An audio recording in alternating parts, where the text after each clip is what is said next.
This is Boomer Life on CL 650. Monday, Monday, Monday, must be Monday in the rich man's club.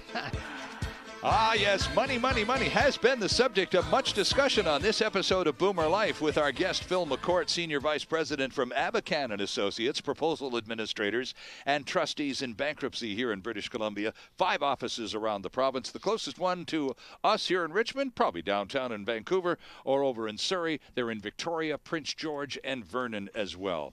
Phil, you want to take a couple of minutes here and talk to people.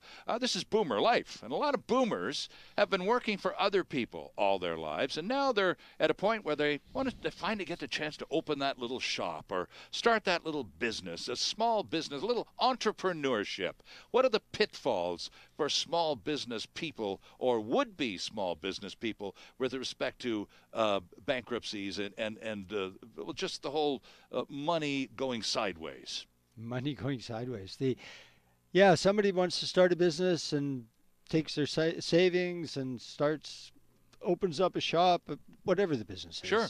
Some kind of repair shop, some kind of service shop. It's anything that people want to do, and they've been working for somebody else for a long time, and they sometimes even have a dream that they're going to make some money and maybe money to retire on, and they just start a business just by themselves, a sole proprietorship, or right.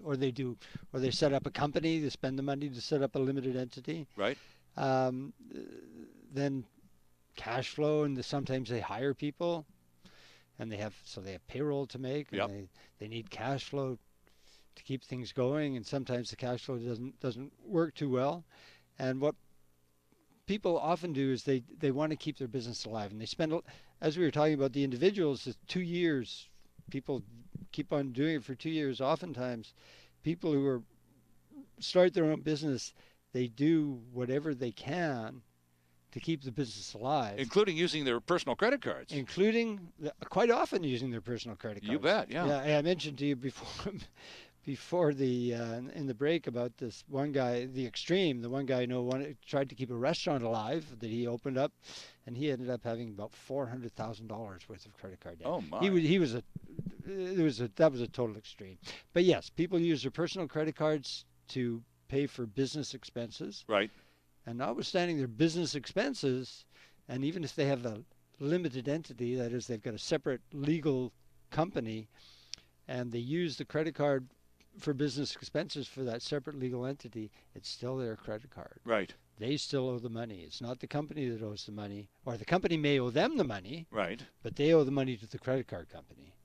And a lot of people think, but it was business costs. But no, it's on your credit card, and you owe the money. So you have to deal with that personally. And people do that. People say, well, it's just a little business, and the money's going out faster than it's coming in. But we got to give it a chance here. We got to give it a few months anyway. Just a little bit more time. Right. Little bit more time. A little bit more time.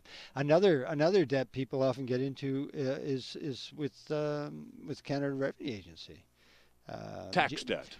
GST is fairly common, where you're collecting GST, but you don't pay it.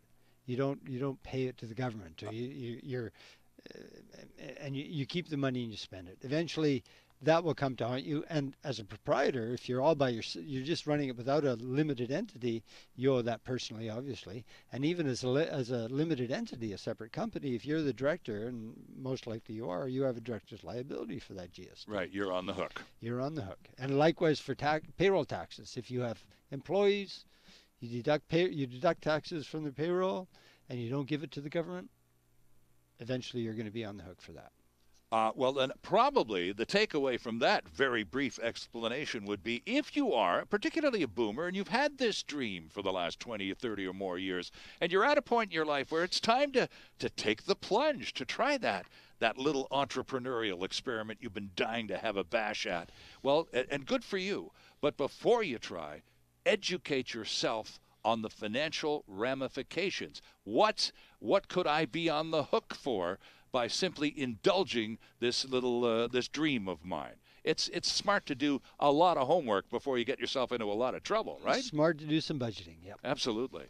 Abakhan and Associates are online at abakhan.com. That's Abakhan. The Vancouver office, by the way, is downtown at 625 Howe Street, up on the 11th floor. They're also in Surrey, they're in Victoria, in Vernon, and in Prince George. Phil McCourt, a pleasure to have had you stop by. I haven't seen you for a while. Thanks for having me, Sterling. And thanks for joining us on Boomer Life. We'll see you next time here on CL 650.